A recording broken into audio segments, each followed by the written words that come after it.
Good afternoon, everyone, and welcome to this New Zealand Coastal Society webinar, part of our webinar series 2.0.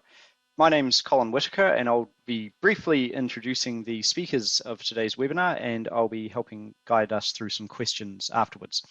So just a quick introduction to the New Zealand Coastal Society for those of you who may not be familiar with us. We're a technical group of Engineering New Zealand, but our members really represent a wide range of disciplines, including coastal science, engineering, management, and planning. Our vision is sustainable management of New Zealand's coastal and marine environment, underpinned by sound science, engineering, and policy practice, comprehensive monitoring, involved communities, and effective national networks. And these webinars are really a great opportunity for us to come together with people from across the country and maybe beyond and share ideas. So this webinar series, as you'll see in the graphic, was very successful last year, and so we're looking to continue that. If you have any topics that you would like to present at an upcoming webinar, please get in touch with us. We'd love to hear from you. The topic of today's webinar, this brings together two speakers from local government to discuss the development of management plans to engage their communities and adapt to the challenges of climate change. I'll introduce both speakers with their brief bio in a moment, but we first have Jamie Boyle, and he'll be presenting the Thames Coromandel shoreline management plans from ad hoc to holistic coastal management in the face of climate change. Second, we'll have Tom Symonds-Smith presenting the St Clair to St Kilda coastal plan, the journey of community engagement. So we'll have both presentations back to back, and then we'll have some time for questions. I'll be moderating those questions. Just a reminder that these webinars are being recorded as well, and you should be able to access those on the Coastal Society website in the upcoming weeks. Holly's explained to those of you who joined before I came on, just type questions in the Q&A panel, and then we'll get to those questions right at the end. So first up, we'll have Jamie Boyle. I'll read both speakers' bios, and then I won't need to get in the way of Tom for the second talk. So Jamie's a coastal scientist at the Thames Coromandel District Council with 10+ years of academic research and applied work at local government level. His work's focused on coastal geomorphology, coastal process assessments, engineering and protection works oversight, and coastal management.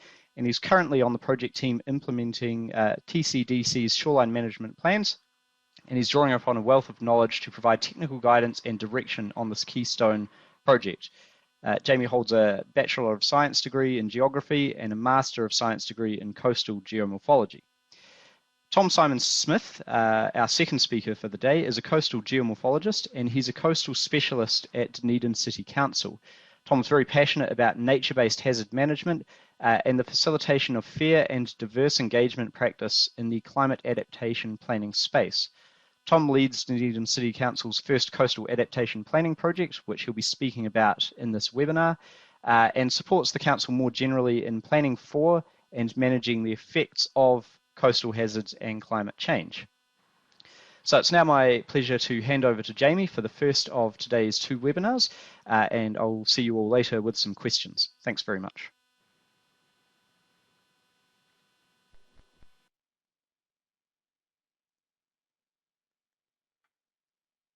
Right, tēnā koutou, ko Jamie Boyle, taku ingoa, mātanga tauo, coastal scientist for TCDC. I'm here to present on the initiation of the Thames Coromandel District Shoreline Management Plans, or SMPs project, how we got there, where we're at, what's next, and what lessons we've learnt so far. I joined TCDC in July last year and have been involved in the SMP project since then. It takes up over half my role here, along with managing all other coastal activity, including coastal consents, community education, coastal protection works, beach access, and dune restoration. So the Coromandel has 400 kilometres of varied and dynamic coastline, exposed to tropical cyclones from the north, mid-latitude storms from the east and west, as well as significant proportion of dwellings and infrastructure located in low-lying coastal areas. Like many other coastal regions in New Zealand, the Coromandel experiences several coastal hazard issues, and it's the same old story where development and infrastructure has built too close to the coast. Traditionally in TCDC, coastal management has operated using reactionary and ad hoc measures for managing coastal hazards. and these have lacked any formal strategic direction. These ad hoc measures have been placed along discrete sections of the coastline and haven't considered the system-wide impacts or the long-term resilience of the coast, and in some cases exacerbated the very thing they're attempting to prevent. Some of our coastal issues can be seen here in the slide, where A is Thames with a sunny king tide event and some flooding. B is Flaxmore Bay. C is Buffalo Beach, Whitianga. D is Whangamata, and E is Cook's Beach, where they've put a seawall in, and it's gradually declined the size of the ebb delta. In terms of risk, according to Lloyd's of London, New Zealand, in 2018, New Zealand was the second most riskiest country in the world to insure, behind Bangladesh. And the Coromandel area is a key focus of insurance companies for assessing their 12-monthly risk profiles. Yet coastal properties continue to rise and people continue to rebuild. For example, we had a resident demolish the existing property, which is fronted by an unconsented seawall, and then attempt to apply for a new and bigger dwelling. It is this mindset that needs to shift. So as previously stated, in TCDC, we've had a history of blotchy management practice, and following the damaging and costly 1 in 200 year storm event on the Thames coast on January 5th, 2018. So key coastal cogs were set in motion thanks to Jon van der Vliet, the former coastal engineer here at TCDC, and I can see him that he's attending this, so that's good. Hi, Jon. Importantly for our coastline, in mid-2018, 2 key coastal policy documents were adopted. And then at the beginning of 2019, Council embarked on a milestone project to develop the shoreline management plans across the district. In this slide, you'll see how the coast has been divided up into 11 compartments based on their geomorphology. We'll come to that in a few slides later on. So the main aim of the SMP project is to collectively, from community through to business, iwi and council, assess the risk of current and future hazards in a manner that incorporates everyone's values and objectives at the coast. This will enable a more holistic approach to understand what is vulnerable, tolerable, and then be able to translate these concepts into a sustainable framework for managing our coast for future generations. Some of the key aspects input into this process are involving community and iwi from the beginning, providing clear, transparent community action plans that are well tested with increasing risk and uncertainty by incorporating the dynamic adaptation pathways planning approach, and recognizing that climate change is uncertain, will change, and we must adapt appropriately by implementing an iterative process that is live and flexible. Some of the key things that the SMPs will do for our district are noted here. We are following the MFE 10-step decision cycle, specifically addressing what is happening, what matters most, what we can do about it, how do we get it done, and is it working? Whilst the initial scope has remained in place since the project's inception, through various coastal panel workshops, we are finding that the project scope is also needing to shift and adapt. For example, whilst river flooding was not in the original scope, through community engagement, we have found that communities are now being impacted by compounding or multiple hazards, like river and coastal flood sandwich, which will likely require additional integrated modelling in order to understand the full spectrum of risk.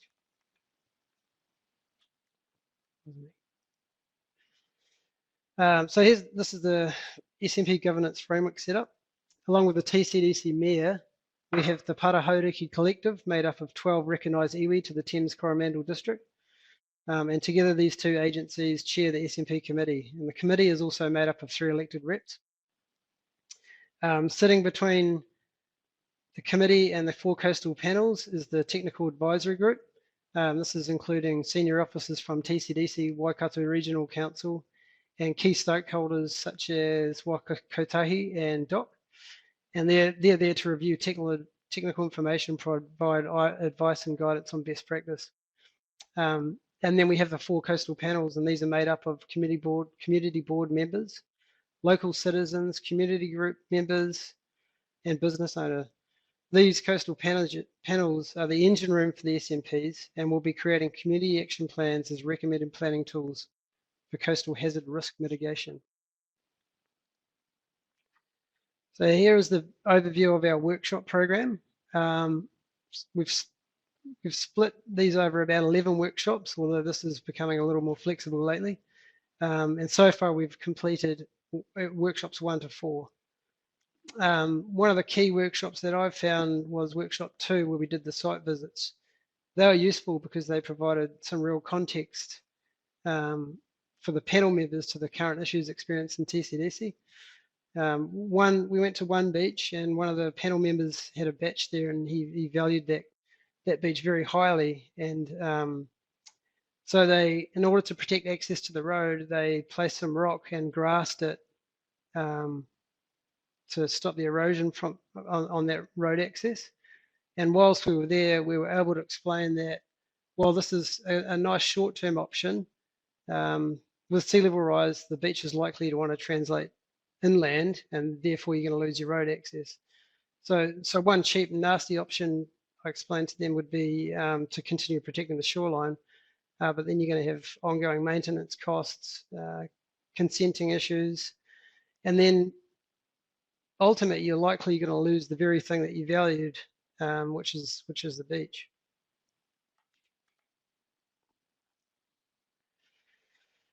So as part of the initial work, like I mentioned, the third slide, 11 coastal compartments were defined based on the geomorphic characteristics. And we split 4 coastal panel areas generally around these 11 coastal compartments based on their sort of the exposure and their direction. And following this, we did a first pass risk screening, which was undertaken to examine the highest risk priority areas. And this has enabled us to focus our resources on where we should further be narrowing in on in terms of hazard information and risk and vulnerability assessments. So now we're currently working through finalising the coastal hazard outputs. They're currently in draft and they're public, but we've got a few things to work on. I'll come up to those in the next couple of slides, as well as undertaking a second pass risk assessment, which is also kind of in the draft stage.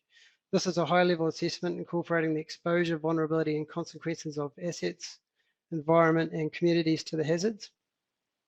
Following the initial workshop on risk tolerance, we're now asking panel members to feed back and refine their risk tolerance, and provide feedback on the results that we presented. Coming up is the introduction to the very complex adaptation pathways concept, and how our values and objectives, risk and vulnerability results might look like translated into potential adaptation options. And then as part of this, we're also going to undertake a third pass risk assessment, which in the high risk areas, which will allow us to drill down into the finer details for those coastal cells that are at risk. So our coastal hazard assessments for inundation, we originally mapped the 1% AEP event onto 3 RCP scenarios, 2.5, 8.5 median, and 8.5 plus for years 2020 and 2120.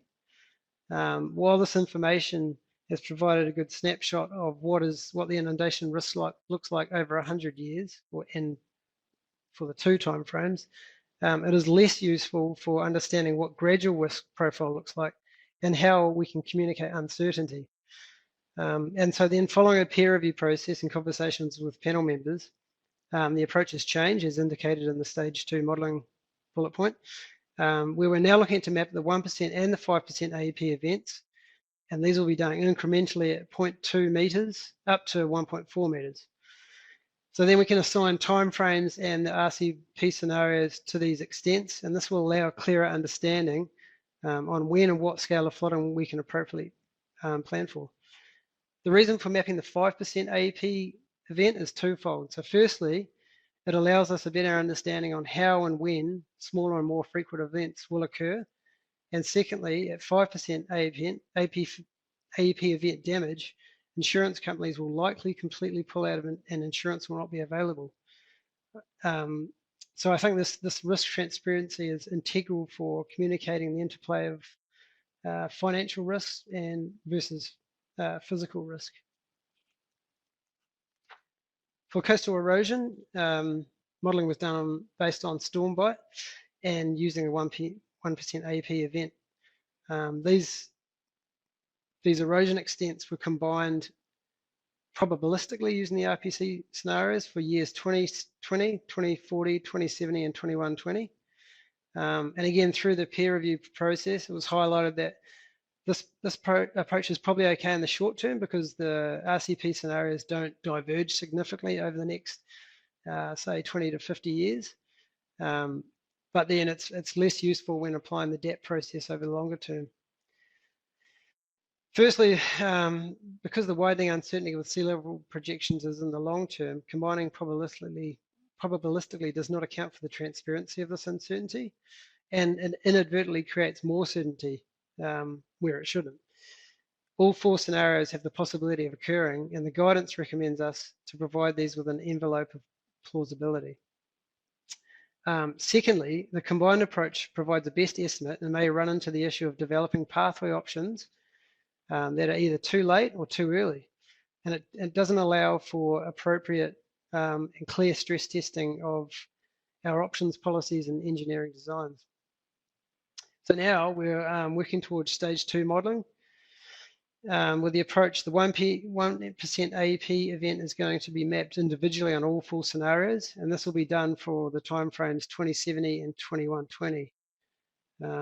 And this will allow us to come up with clear adaptation thresholds and then work backwards with lead-in times for different pathway options.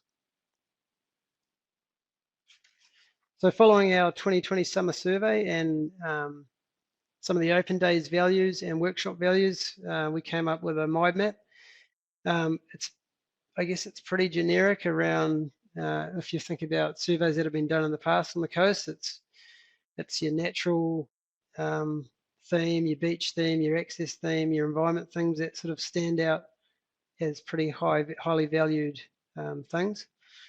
Whilst roading as access was defined as extremely important, interestingly, there's little emphasis placed on parks and reserves, infrastructure, and other hard assets. So from those identified values, we had several iterations over a few workshops with the coastal panels and worked best how to translate these into community objectives for managing the coast. And these sit under the, we've got a broader bunch of SMP project objectives, and just hope these will help us to refine the pathway options. Initially, we defined 12 objectives, but it was deemed too much for effective application. So these were broken down into these themed 5. The 5 objectives are top down in terms of hierarchy, and I have identified the first and foremost as to protect people, essential services, and lifeline infrastructure, providing a safe place to live now and for our children's children. It was kind of a tricky process dealing with sometimes ambiguous policy language, and being able to communicate what this means in terms of values and what is actually meant by the objective terms for the coastal panel members.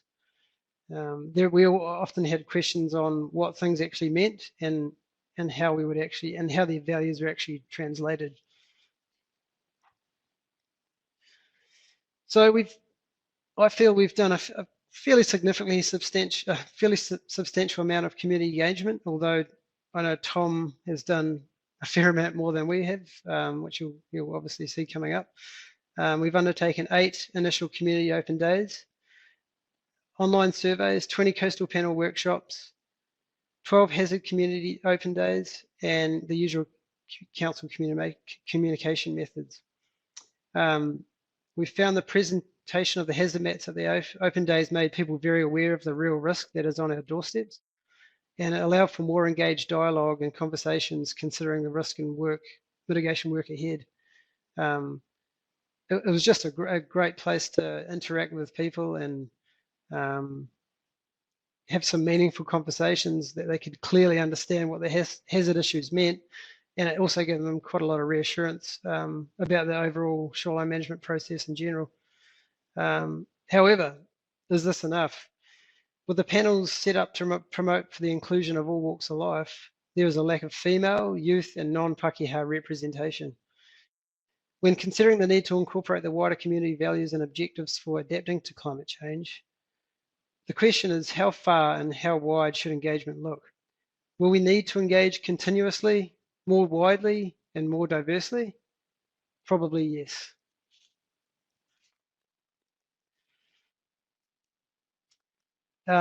So just coming to nearing the end of the presentation, I'd just like to share some of our lessons that we've learned. Firstly, I haven't mentioned this, but we're currently missing iwi representation for reasons beyond our control. They were initially meant to be part of the conversation from the start, but we've just had trouble getting those collective iwi to agree. But there is a workaround this where we might undertake our engagement in a similar format to what we've done with the Coastal Panel workshop so far, but just an individual marae across the district.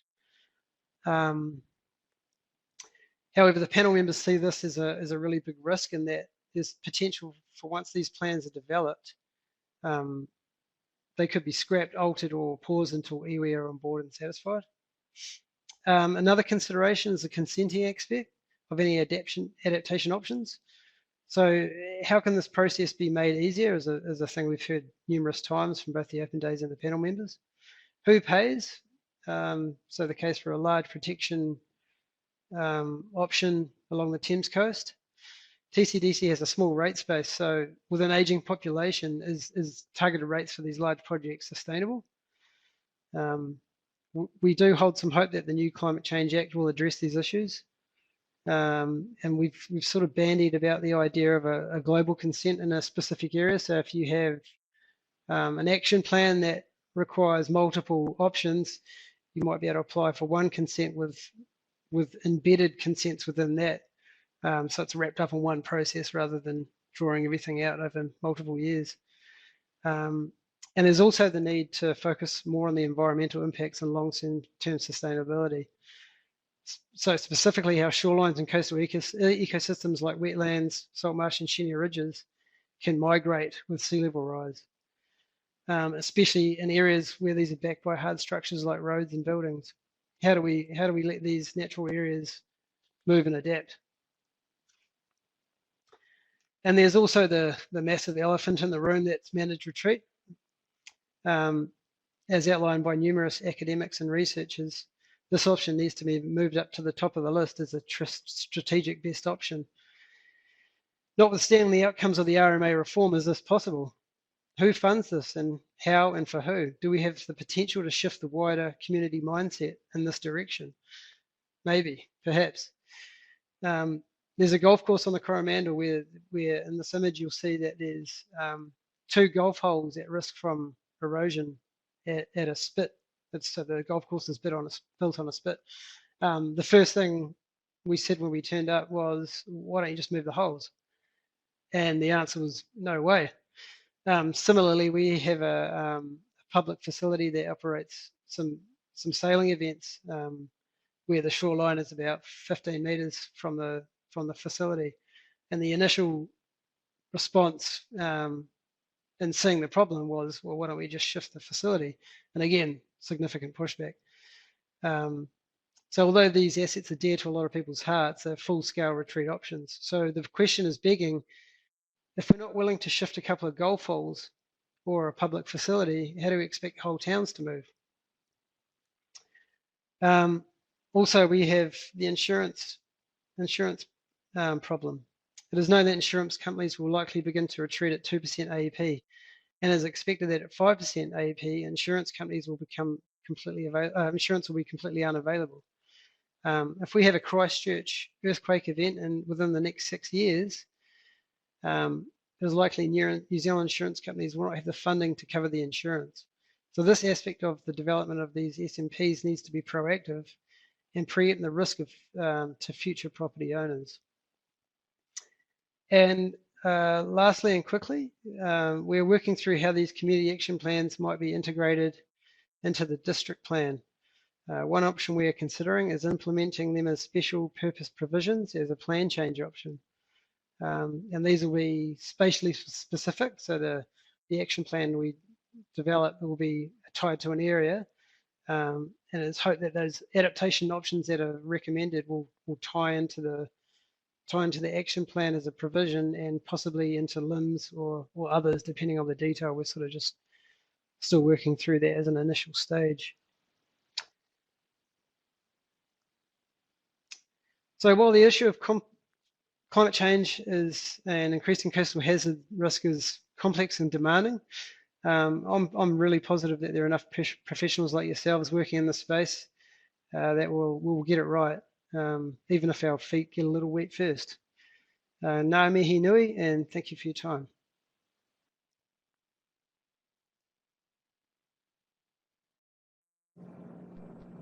Cool. Thank you, Jamie. That was really interesting. I was just scribbling down some notes because there's lots to learn from that. So, yeah, thank you everyone for spending some time with us this afternoon. What I'll do today is largely focus on the engagement component of the St Clair St Kilda Coastal Plan. So there's lots of other bits that we could talk about, some of which are quite similar to what Jamie's talked about there, but I'll certainly focus for today on the engagement, our journey, what's gone well, what maybe hasn't gone so well, and all of that. So yeah, so the St Clair St Kilda Coastal Plan is Dunedin City Council's first piece of work that's designed specifically to support the city in adapting to the effects of coastal hazards and climate change. It's this stretch of coastline directly adjacent to South Dunedin, which is, one of the country's most climate at-risk areas. So it's integral from that perspective, and also the way that we manage it within the context of what's done from a flood risk and management perspective within the low-lying inland area is also critical. So yeah, it's part of that broader sort of adaptation journey. Cool. So before I give you sort of the environmental context, just to touch a little bit on what the St Clair St Kilda Coastal Plan actually is. Essentially, we're looking to establish a vision and plan with the community that helps us manage this stretch of coastline in a more sustainable way, for the benefit of obviously the natural environment, protection to the inland area and all sorts of things. These objectives are largely, as Jamie has addressed, determined, or at least significantly, by our community. A big part of this is also about evaluating and socialising some of the possible futures on offer, talking about the range of possible outcomes and pathways and options, and educating the people of Dunedin about what some of these things might be, but also listening to the community and being educated by some of the people out there that have a lot of knowledge about this coast. Yeah, so the engagement component is critical for this piece of work. It's something that we've placed real emphasis on. Providing a broad and varied range of engagement opportunities is something that's been ultimately fundamental to why we've been able to achieve the numbers of sort of engagement that we have, and I'll talk a little bit about that. But yeah, that's sort of what the coastal plan is. So this is the area. So the stretch of coastline essentially extends from St Clair Head down in the bottom left of this visual down to the right at Lawyers Head. So it's about 3.5 kilometre stretch of coastline. The western corner being largely dominated by engineered protection, the St Clair seawall and adjacent geobag, a geotextile structure. And then in the sort of mid to left section of the bay, we've got the a series of playing fields, rugby playing fields, that sit on top of a historic and contaminated landfill site. Big challenge there. And then down at St Kilda, we've got John Wilson Drive, which is sort of like New Zealand's only sort of Dutch-like sort of dike, significant piece of infrastructure, roadside and big amenity and access sort of place for our community. So in a general sense, what I like talking about here is that, this coastline is largely a product of management that's come before it. That's not where the beach wants to be located. This historic landscape was significantly further landward. South Dunedin is sitting on, a historic marshland, wetland, and the beach is artificially being positioned where it is today. So we shouldn't be surprised that the beach is frequently contested by coastal storms and climate change processes. But that's a key part of that sort of context setting. So as Jamie mentioned there, we also use the, in a general sense, we follow the management framework under the MFE Coastal Hazards and Climate Change Guidance. As part of the St Clair St Kilda Coastal Plan, I guess we've emphasised particularly the first sort of half of this process, and we're now at the point where we're around sort of 5 with the community, I think would be fair to say. We're around that point where we're identifying and socialising options. This tool has certainly been really useful for us, but I think in saying that, we've also done a fair amount of tailoring, particularly from the engagement perspective. So I'll touch on that a bit now. Cool. So yeah, our engagement purpose, as I've sort of touched on, was to appreciate what is important to the community about the St Clair St Kilda coast. We want to have that, we want our future actions, investments to be contextualised within what matters most to our community. How can we ever be perceived as managing this coast in an effective way if we don't have a good shot of understanding what good might look like for the people that live in that space, that use that space? So that's been critical for us. The inclusiveness and accessibility, targeting a wide range of different groups, from youths to elderly people, different demographics, and all sorts of people being involved in our process through the sort of range of methods that we've used. I think another really important piece that I've been very much involved in has been the educational component. People find it hard to have conversations about this stuff quite often because it's complicated, and sometimes I do as well. So it's, sometimes I think authorities go into these conversations almost expecting a certain level of community awareness. So we haven't assumed anything. We feel like we do at least a decent job of contextualising the conversations that we're having, and walking people through this stuff. So that educational component has been critical. Cool. So exactly how we've engaged. So I'll just touch on some of the methods now and talk a little bit about that. So the top left visual here is my colleague Garrett Chin working with a range of students at Tainui Primary School.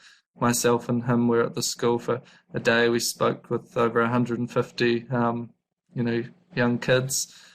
We taught them about how beaches work, and that's what their little sand model's about. And then we ended up allowing them, we produced a little activity where they were working with prints and paintwork to tell us what they love about the coast, and that's part of the values assessment that we've been doing with the youths of Dunedin. We also have our more sort of formal community workshops, drop-in sessions. The top middle there, and maybe not my favourite kind of engagement, but walking along the coast and chatting to people, stopping people and talking to them about why they're in the space and what they love about it and what brings them back. That's been a key part for us as well. Our printmaking session in the middle there, where we worked with a local artistic and creative group to develop an engagement session where people could come in, and instead of giving feedback in sort of spoken or verbal form, they engaged in a printmaking activity to produce an outcome and an aspiration for the coast. So that's been really critical.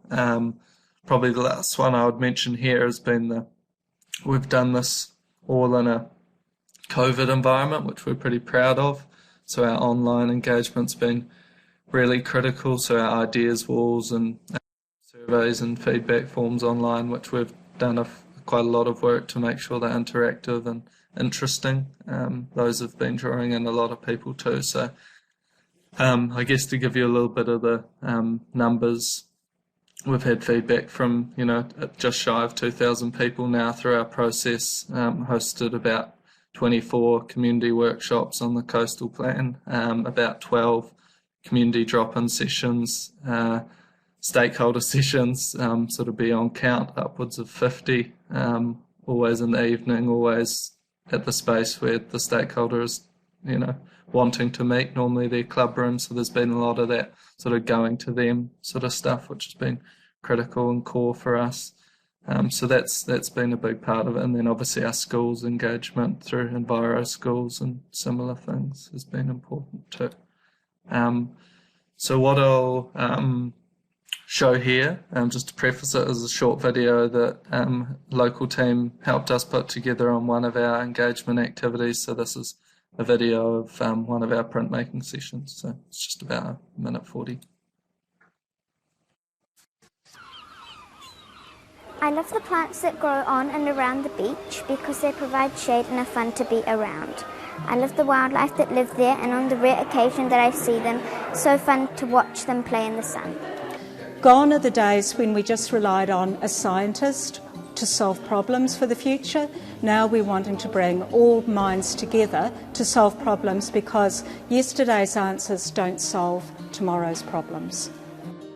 Really essential that we reach out in a whole lot of variety of different ways to communities. So public meetings used to be the way we did these things, but those don't really cut the mustard anymore. A few people will come to those, but not many. So having a whole variety of different forms of engagement and events like this are just absolutely brilliant, and bringing people together and engaging in quite different ways. So getting people's creative spirit going and thinking about the future in quite creative ways. We live right close to the ocean and the beaches, so it's really important that the community get a chance to have their say about what's going to happen and how we can protect it for future generations. So I think anything that we can do to get the public involved and the council to make sure that we preserve things for the next generation is really important. I chose the fantail for lots of birds that can fly in the sky, and the crab for all the wildlife that is in the rock pools and on the sand.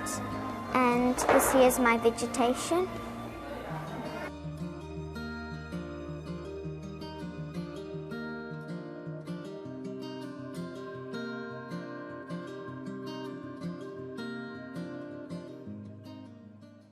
Cool. Yeah, so that's just an example of, I guess, some of the stuff we've been doing at that particular session. On that day, we had 150 people through our doors to get involved in that process.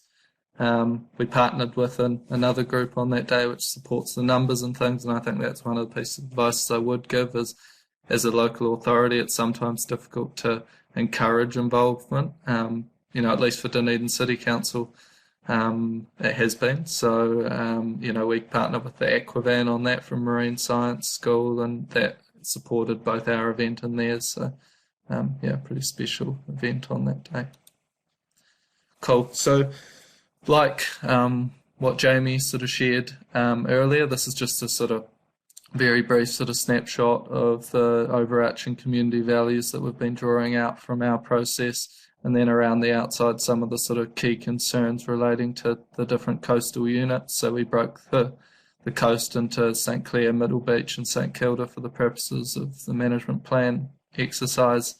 It talks to, gives you a sort of sense of what we've been hearing, again, relatively generic, but it provides a really good platform to have conversations about what can be done. We've found that when we can contextualize things like managed retreat or versus protection, it's really useful to be saying, hey, this is what the community's told us they care about and love, and some of these protection options that you seem to like as a community are essentially directly in contradiction to those values. So that's been critical for us.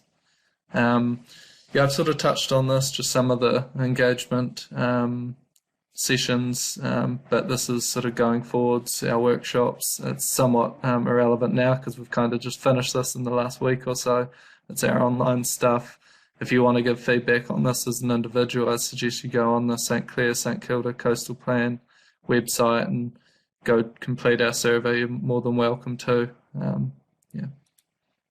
Cool. So I'll just have to nip through some of this stuff relatively quickly. So probably what I'll do is I'll skip this slide, but I'll come to here. So this is just a bit about sort of how we've gone through this process from a sort of options assessment and risk management perspective, in terms of getting down from high level values and ambition setting at the top, and how we've engaged community in this sort of process, through to long listing of options and down to shortlisting and ultimately agreeing on a preferred option, which of course we're not quite at yet, but we're at the point where we're socialising some of the short-term options. So I guess I can build on this if any of you are interested to ask a question about it, but what I would say is that the way that we've sort of tackled this has been really useful in ensuring that alignment between the options that we do share with the community and the aspiration, the values that they've told us, you know, that they care about.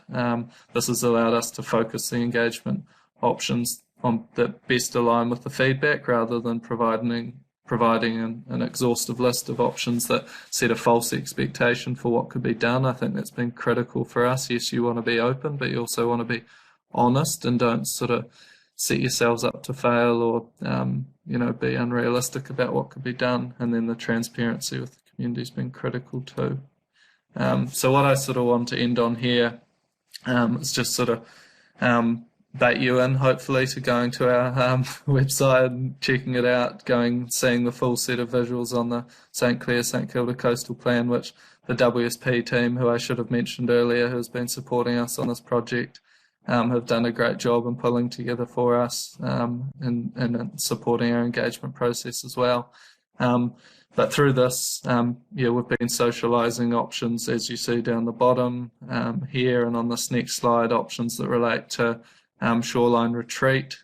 So both of these visuals on the right here, the dashed line is the existing dune toe. So the top right visual is Middle Beach. That whole zone between the dashed line and the vegetated dune in this visual is playing fields currently. We've been starting to socialise and be honest about the likelihood of landfill remediation and coastal setback or retreat. And then down the bottom right, for St Kilda, we've also wanted to socialise and be honest about the fact that we're going to have to consider what retreat might look like at St Kilda, although over perhaps a slightly longer time period.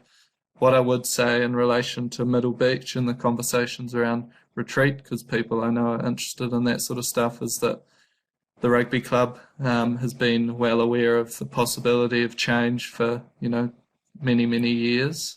Council probably hasn't approached it in the best way all the time, but they've been really pragmatic about it and have been honest about the fact that they would rather know soon and have an opportunity to plan for their future than be there a bit longer, but live with the uncertainty of being kicked off post sort of winter storm. So we're wanting to work towards, a plan that can set out reasonable steps towards transition, and the setback or retreat options are obviously potentially critical when considered within the context of some of the more sort of engineered protections in the western section of the bay. So the synergies between management approach at the different parts of St Clair, St Kilda have also been something that we've been considering. So I appreciate that I haven't been able to talk too much about the options component. We just want to sort of give you a sense of what we've been doing from an engagement perspective.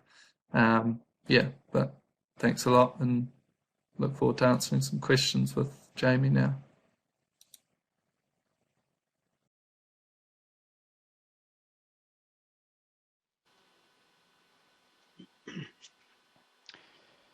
Great. Thanks very much to both Tom and Jamie for a couple of excellent presentations in this webinar session. I'm now happy to take any questions. So those of you who have questions for Tom and Jamie, I've got a couple here already, which I'll start with in just a moment, but please do keep those coming and we'll get to those as we can. If we run out of time in this session, then you should be able to email any questions through to either the Coastal Society and we'll pass them on, or to Jamie and Tom directly. So I'll start with a question for Jamie. How well has the process and the maybe timeframes of the management plans been received by the public, and has there been any frustration communicated to you by the public? So from the open days, I reckon we had about 95% positive feedback, and I guess the coastal panel members have been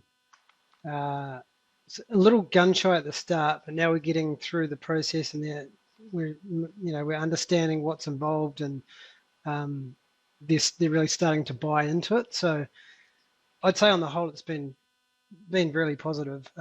It's just those two or three things: the lack of iwi at the moment, consenting issue, and funding. So who's going to pay for all these things? And that's kind of where we found most of the sticking points are at this stage. Okay, thank you, Jamie. Tom, I've got a question for you here. Considering the Dunedin City Council plan, how did you engage with Māori, sort of with iwi, with hapu? Were they part of the team when you did any of these engagement activities?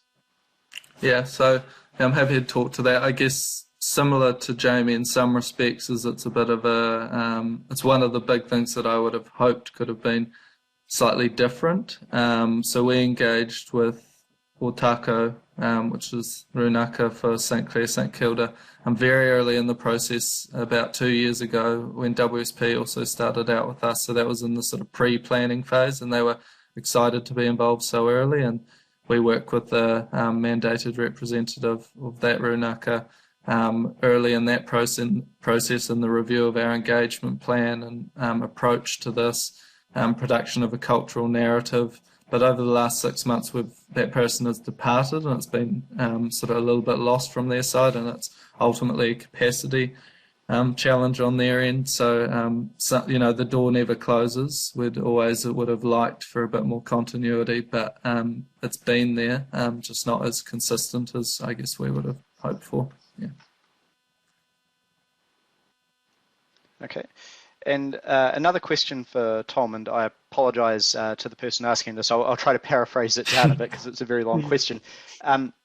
What approach is Dunedin City Council taking regarding the coastal inundation risk for low-lying areas? Are hazard notices placed on titles for new builds, and what other mitigations are currently being undertaken in regards to this issue? So that's around particularly inundation risk for low-lying properties. Yeah, sure. Yeah, so this relates to more generally our South Dunedin Future program of work, which relates to flood risk, groundwater levels, stormwater, that sort of stuff. So I'm not sure about the hazard notice, but what I can, I guess, touch on is that Dunedin City Council is in part using the St Clair, St Kilda Coastal Plan as a test case for the broader South Dunedin Future plan process, not only from an engagement perspective, but also from that sort of DAP process and implementation. So we're using that sort of to help us on that.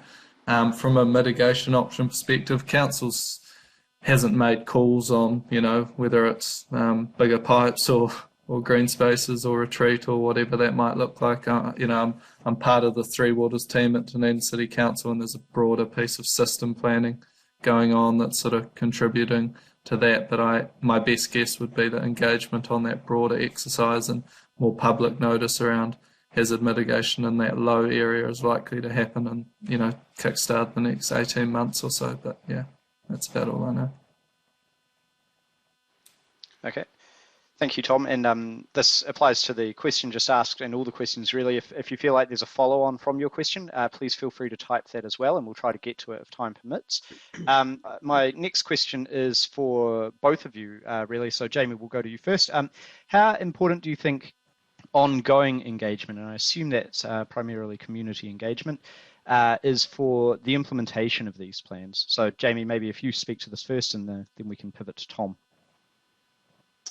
Yeah, well, whilst we haven't really got into the full nitty-gritty of engagement, the more I read about it, and so the development of signals and triggers, that's going to require ongoing engagement to assess if those triggers and signals are correct. Especially in a societal point of view. So, is the use of this reserve diminishing over time because of this hazard, or is the environment being affected in this way that's not measured by other triggers? So we have to be constantly adapting, and so then that includes, as far as I'm understanding, ongoing engagement to understand how the success of those signals and triggers are. Yeah, I absolutely agree with Jamie. I think that from a DAP perspective, through implementation, the ongoing engagement's critical. I guess we're looking at a couple of ways that we can try and facilitate ongoing input, because it's hard for council to run the engagement process and not run into sort of almost engagement fatigue. So, we're looking at in a couple of ways in terms of engaging the community and sort of citizen science, in terms of some of our ongoing coastal monitoring, sharing more openly some of the monitoring that we do in terms of DSM development, the university monitoring program we do, producing reports that, you know, keep people engaged in the science and things like that. So yeah, there's a couple of touch points, and then also some of the community groups and relationships that we've established with groups like the South Dunedin Community Network, the St Clair Action Group, surf clubs and things like that. I think they're really important sort of ongoing mechanisms for that engagement. Fantastic, thank you both. Tom, I had another question for you. Are you happy with how the engagement's gone? If you were to do this all again, would you maybe do anything differently? Yeah, there's always things to do differently. I think one of the iwi components, one of the biggest ones, but I'm not sure, I don't think it was through lack of trying, so I'm not sure if that would be fair on myself to say that we'd do that differently. Maybe push harder, but that's a challenging one with the dynamics of that relationship. So yeah, that would be one of it. And then I guess one of the challenges I've found, and it's somewhat political, is I'm someone that likes being completely open through our engagement processes, and I guess I would have liked to have socialised the possibility of managed retreat or setback at the St Clair Esplanade like we have done for the other two sections, but we haven't done that. So that would be one thing that I guess, you know, I was largely pulled back on, but yeah, it's a challenging thing. Okay, I have a related question on that in just a moment, but there's another question here about, does the New Zealand Coastal Society work together with the New Zealand Coastal Restoration Trust? I'm afraid to say that I don't know of any formal agreement that's in place, but there's a big overlap in terms of the aspirations and the goals, I think, of the Society and the Trust. So if we don't have a formal agreement, we'd certainly be open to dialogue on how we could work together. Just coming back to your point, Tom, about managed retreat there, I guess I'm interested to hear from you, and then maybe we'll pivot to Jamie for this answer as well. This was described as the elephant in the room. How has the community responded to any, if limited, messaging around the possibility of things like land use change and managed retreat? And do you have any words of advice for anyone who's attempting to grapple with those conversations at the moment?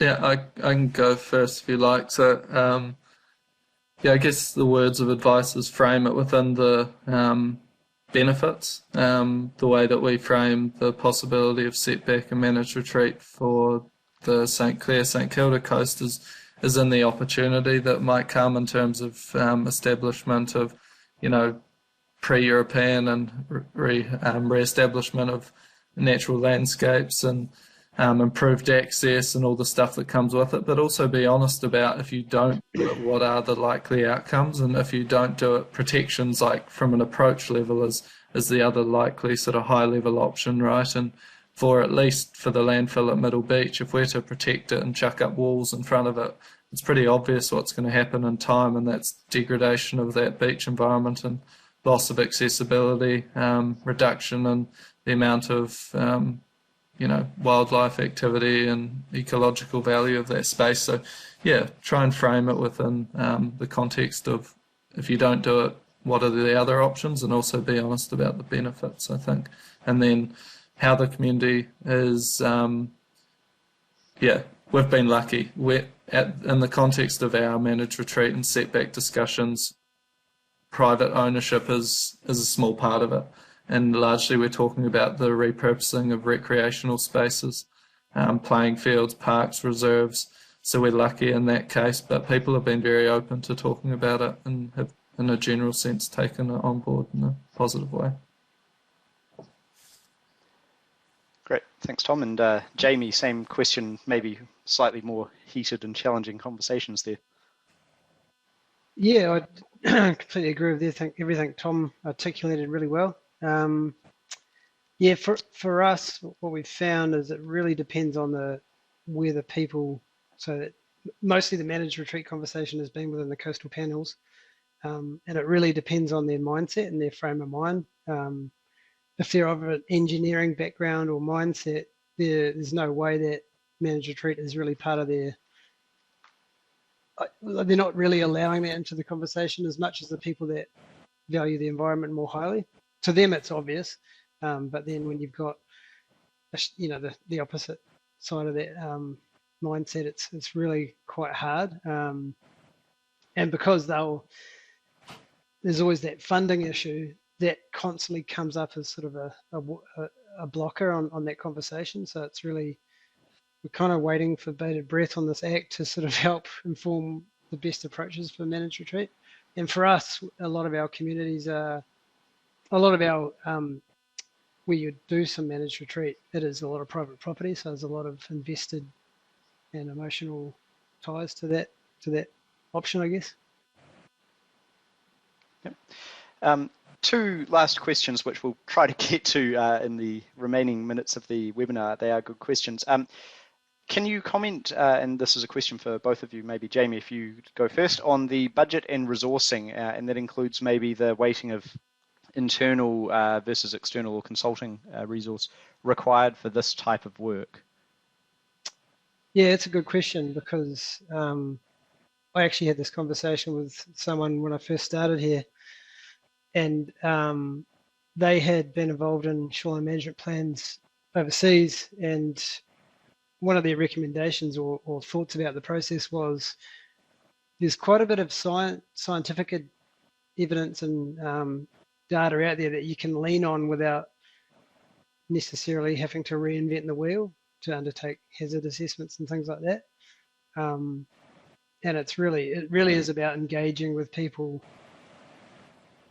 first and foremost, and in terms of resourcing, that's where I would probably focus in the future, is creating a team for that side of things. For budget, it's a tricky one. It really depends on your coast and how much your coast is up for grabs. Yeah. Cool. Tom, same question. I'm going to touch on this. So resourcing, over the last 2 years, the St Clair St Kilda Coastal Plan has been about 90% of my job, and about halfway through that period Dunedin City Council supported me by creating a climate engagement role. So that role's been filled, and that person supports me with the engagement component of the program. So Garrett, who's the engagement guy, and myself do the lion's share of the work on the coastal plan from an internal perspective. We do have some really good comms and engagement staff that support us in terms of our actual workshops. So the consultant, WSP, and others that support with the program are never at our sessions, for example, but do support in setting them up and things. So that the engagement process has been 100% internally run. And from a budget perspective, I don't mind just giving a ballpark figure for the coastal plan through 2 years, about $500,000. Okay, thank you very much. Now, a final question, which we may need to follow up with via email, was around the shoreline change data that have gone into erosion assessments, and whether councils currently hold records of digitised shoreline. So maybe just for the sake of time, I might direct it as a yes/no question about do you hold records of digitised shorelines, and did you use them for this type of assessment?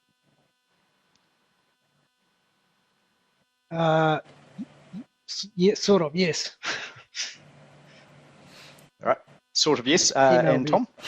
Yeah, it's a sort of yes from us too. Like, we're going through a process of essentially reviewing this through a district-wide screening process. So it's a sort of yes from us. But what I would say is they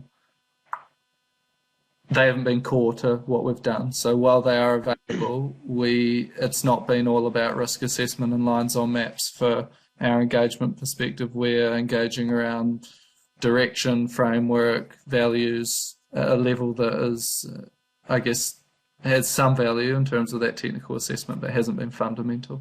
Yeah. Excellent.